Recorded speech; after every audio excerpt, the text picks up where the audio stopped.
Hi, my name is Mirna, and I'm completing an assignment for my social work class where I practice interpersonal interviewing skills and explore someone's culture.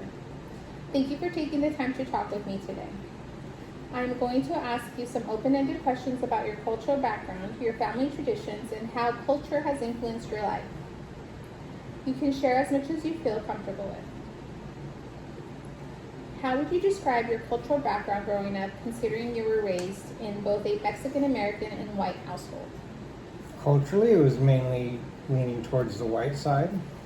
We didn't have a whole lot of Hispanic or Mexican influence in the house, other than on the occasion where my dad was listening to like his kind of favorite Mexican music, like mariachi band or something like that. Or we went over to his side of the family for a get together. But in general, it was very much on the white side, which was very like your traditional white family.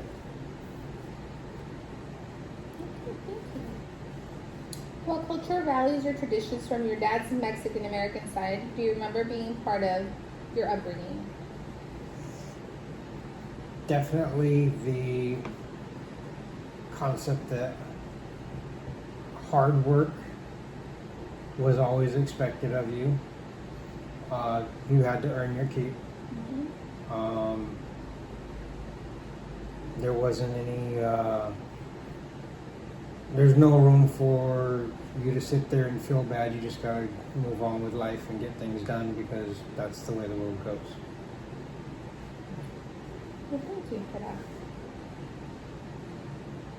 What cultural values or traditions do you remember from your mom's background? Which was German and English background. Honestly, they were both kind of very much the same.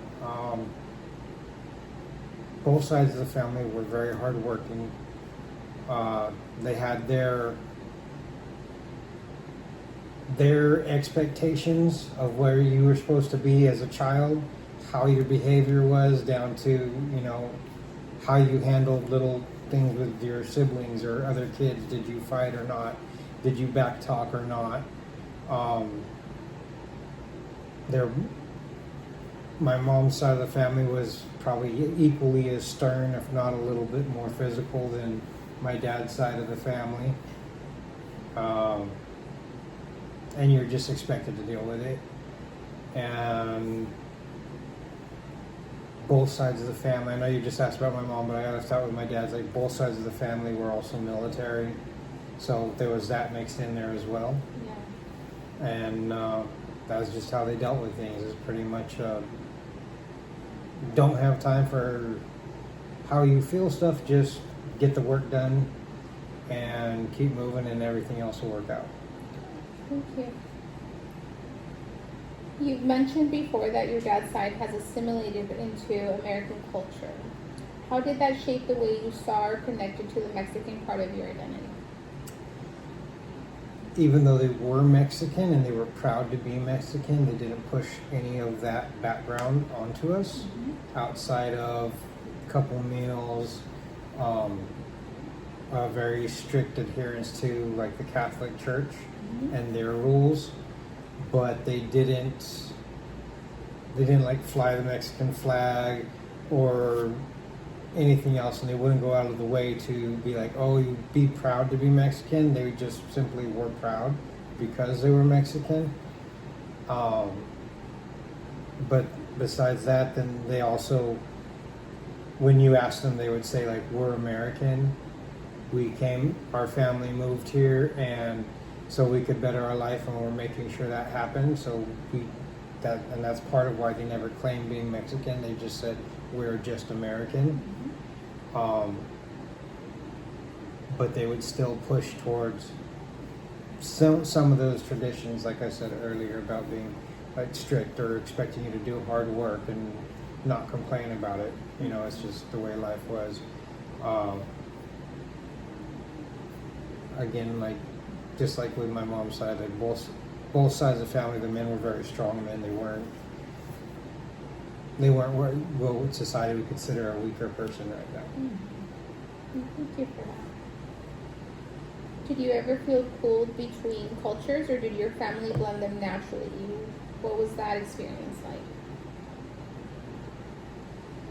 Never felt pulled specifically to a certain culture, like a certain side. My mom's side of the family, like for example, at like family gatherings, my mom's side of the family was always like suit and ties and dress nice and sit up straight and that kind of expectation of lifestyle and behavior.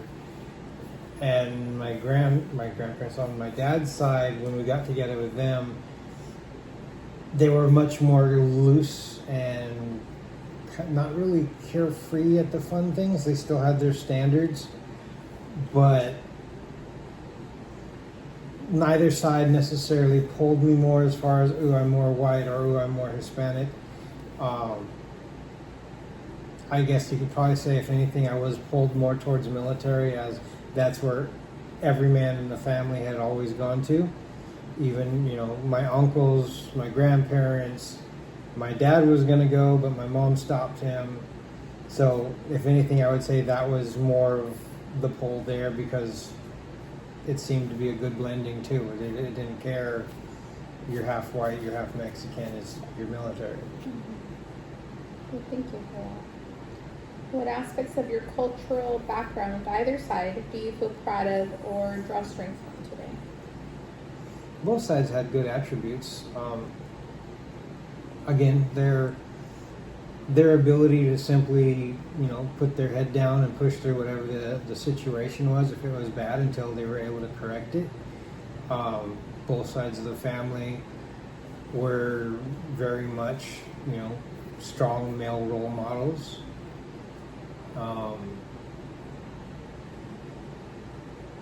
Again, the military service, I'd be very proud of that.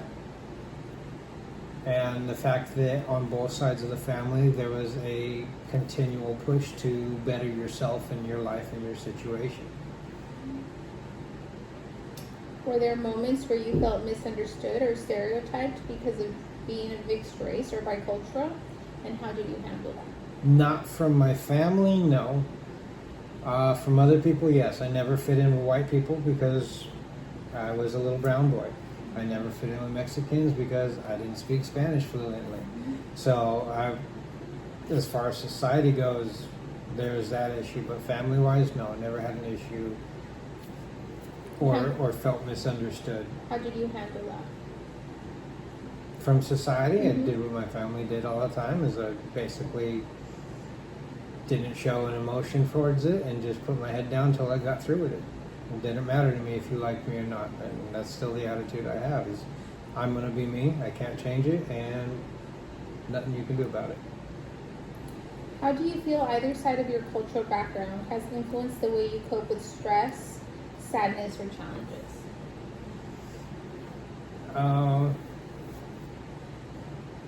Empathically, there's not much room for feeling. It's simply do what's required of you. Don't worry about your feelings, because in the long run they don't matter anyways. You still got to get the work done. So shut up, don't complain, do what's required, and everything else will work itself out. Thank you. Thank you so much for sharing that with me. I appreciate you being open and letting me learn more about your culture experiences. You're welcome.